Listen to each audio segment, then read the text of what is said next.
Hello नमस्कार साथियों, आज का लेक्चर हमारा इमरजेंसी प्रोविजन से रिलेटेड रहेगा।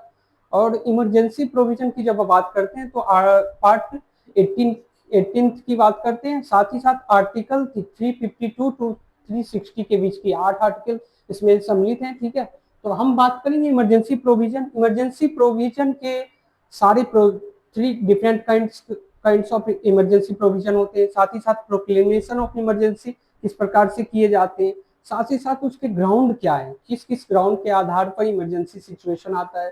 साथ ही साथ हम देखेंगे कि उसके डिफरेंट टाइप में हम नेशनल इमरजेंसी की बात करेंगे, आर्टिकल 352 की बात करेंगे, फिर स्टेट इमरजेंसी की बात जिसको हम प्रेसिडेंट्स रूल भी कहते हैं, आर्टिकल 356 और आर्टिकल 365 दोनों की बात करेंगे। और फिर हम फाइनेंशियल इमरजेंसी आर्टिकल 360 की बात करेंगे।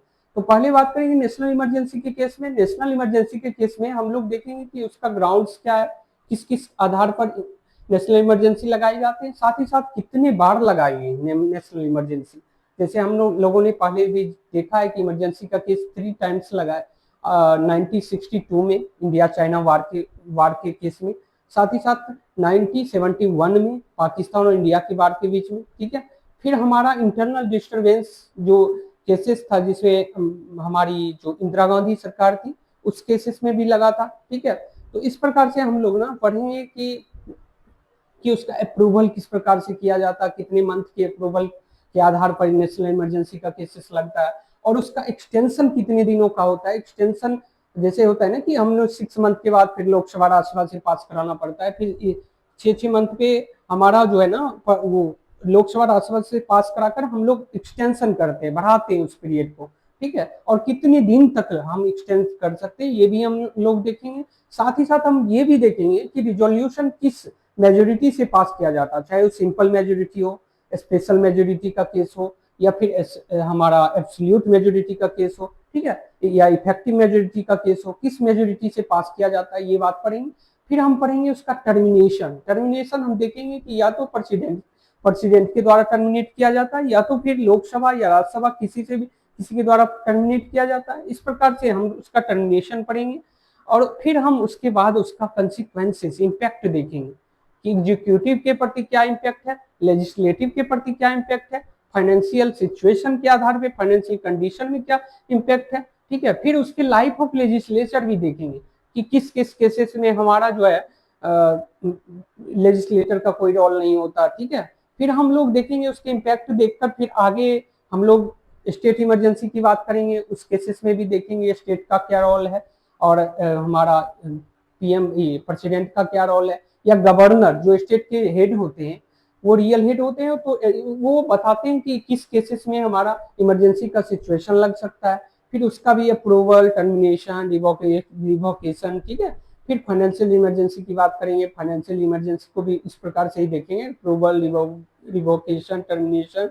ठीक है, या किस मेजोरिटी से पास किया जाता है, फिर उसके कंसिक्वेंसेस दोनों के देखेंगे। ठीक है, इस प्रकार से हम लोग पीपीटी पे चलते हैं और समझते हैं बात को। ठीक है, तो इमरजेंसी हम देखते हैं, इमरजेंसी प्रोविजन जो है जो पार्ट 18 में है, और आर्टिकल कितने में है, 352 टू 360। ठीक है, बात करेंगे आर्टिकल्स की।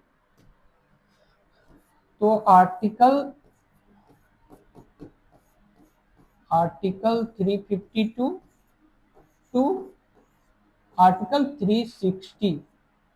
ठीक है, बात हम करेंगे 350 से 360 के बीच, और पार्ट 18 में है। ठीक है, तो इस प्रकार से कॉन्स्टिट्यूशन में ये मेंशन है, तो इसलिए हम देखेंगे। ठीक है, सेकेंड पीपीटी में हम लोग चलते हैं। सेकेंड पीपीटी में हम लोग देखेंगे, 2 सेकेंड हम लोग थोड़ा सा बीच में लाते हैं इस पीपीटी को, और देखते हैं कि नेशनल इमरजेंसी का जो है ना प्रोसीजर क्या है। देखो, ग्राउंड प्रोसीजर जैसे होता है प्रोक्लेमेशन का, तो इसमें हम देखते हैं कि ग्राउंड क्या है। प्रेसिडेंट कर सकता है। ठीक है, प्रेसिडेंट क्या कर सकता है, प्रेसिडेंट डिक्लेयर कर सकता है नेशनल इमरजेंसी अगर वो इमिनेंट डेंजर हो, डेंजर या सेक्रेटरी ऑफ इंडिया के एंगेज्ड हो। ठीक है, अब देखो 3 सिचुएशन होता है। कौन कौन सा केस होता है, जो एक तो हम बोलते हैं कि वार का सिचुएशन हो। ठीक है, तो 3 सिचुएशन कौन कौन सा होता है, वार का सिचुएशन, जब युद्ध हो रहा हो एक कंट्री और दूसरे कंट्री के बीच में। ठीक है, एक्सटर्नल एग्रेशन का केस हो।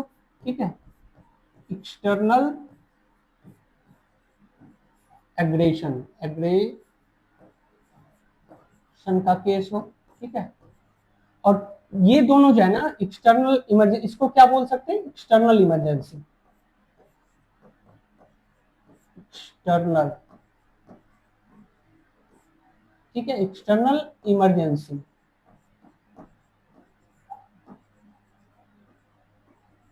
और हम एक देखते हैं ना आर्म्ड रिवेलियन, ठीक है, आर्म्ड रिवेलियन। आर्म्ड रिवेलियन को हम क्या बोल सकते हैं, इंटरनल इमरजेंसी। क्या बोलते हैं, इंटरनल इमरजेंसी, इंटरनल इमरजेंसी, ठीक है। तो आपने देखा, क्या क्या देखा कि एक्सटर्नल, एक तो हमारा होता है कि वार और एक्सटर्नल एग्रेशन का केस हो, ठीक है, तो उस केसेस में एक्सटर्नल इमरजेंसी, इमरजेंसी दो प्रकार के, ठीक है, एक्सटर्नल और इंटीरियर, इंटरनल। तो एक्सटर्नल का केस जब वार चल रहा हो किसी देश, तो एक दूसरे देश के बीच में, ठीक है, और किस किस केस में हुआ है, 1962 में हुआ है, ठीक है, और कौन सा, 1971 में, ठीक है। ये चाइना चाइना और इंडिया के बीच वार था, और ये क्या था, इंडिया पाकिस्तान के बीच, 1971 में इंडिया पाकिस्तान के बीच। और आर्म रिवेलियन की बात करें ना, तो यह उस समय 1974, ठीक है, इंदिरा गांधी की गवर्नमेंट थी उस समय। इसको हम बोलते थे क्या, आर्म रिवेलियन ना बोलकर इसको इंटरनल डिस्टरबेंस बोलते थे, इंटरनल डिस्टरबेंस, ठीक है, इंटरनल डिस्टरबेंस। अब उस समय जो है ना उसको फिर क्या किया गया, इसको जो है ना 44th कॉन्स्टिट्यूशनल अमेंडमेंट के माध्यम से, ठीक है, 44th कॉन्स्टिट्यूशनल अमेंडमेंट 1978, ठीक है, 1978, इसके माध्यम से अमेंडमेंट करके इसका नाम क्या रखा गया, आर्म्ड रिवेलियन, ठीक है। तो इस केसेस को हम देखते हैं। अब देखते हैं कि ये तीन सिचुएशन है, वार, एक्सटर्नल एग्रेशन और इंटरनल डिस्टर्बेंस, ये इसको ना बोलकर आर्म्ड रिवेलियन बोलते हैं, ठीक है। अब हम बात करते हैं ना, थोड़ी सी ग्राउंड बीच में कर लूं मैं पीपीटी को। अब देखो इसकी बात करते हैं, तो इसका ग्राउंड हम देख लिए, फिर देखते हैं रिटेन कम्युनिकेशन न लिखकर रिटेन रिकमेंडेशन, ठीक है, बाय कैबिनेट, किसके द्वारा किया जाता है, कैबिनेट के द्वारा। किसकी, कैबिनेट के हेड कौन होते हैं, पीएम।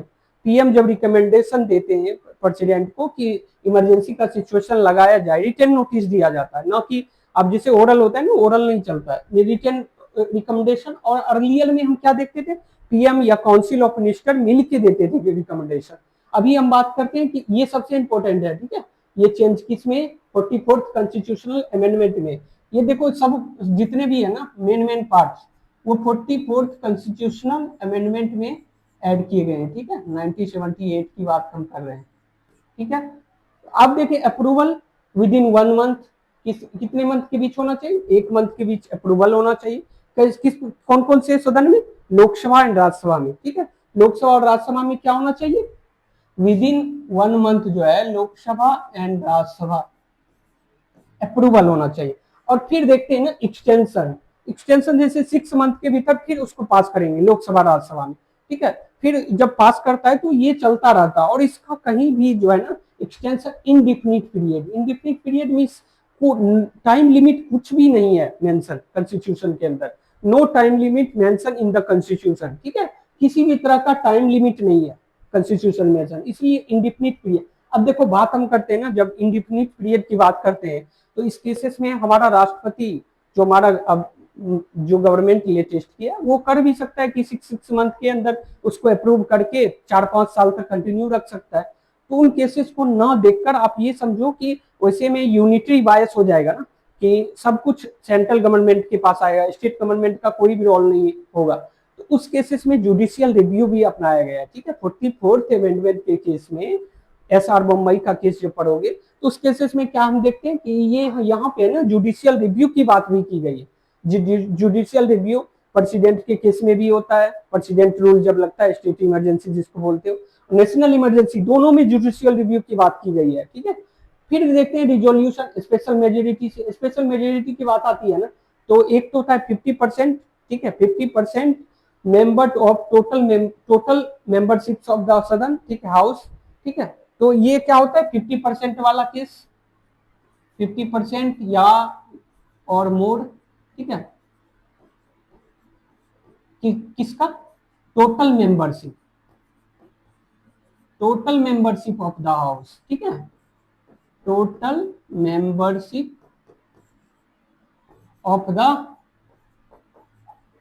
हाउस, ठीक है। और सेकंड क्या होता है, टू थर्ड, टू थर्ड जो मेंबर होता है ना, वो करता है कि two third member of total, ठीक है, वोटिंग एंड प्रेजेंटेशन, जो वोट देता है, प्रेजेंट रहकर जो वोटिंग करता है ना, टू थर्ड मेंबर और 50% मोर देन मार्क्स, ठीक है। अब हम आगे की बात करें ना, तो देखो आगे इसको पहले तो हटा दें पूरे, ठीक है। अब हम देखते हैं इंडिफिनिट पीरियड तक ये सारी बात समझ गए, जुडिशियल रिव्यू का भी केसेस है, 1 मंथ के भीतर रिजोल्यूशन स्पेशल मेजोरिटी से।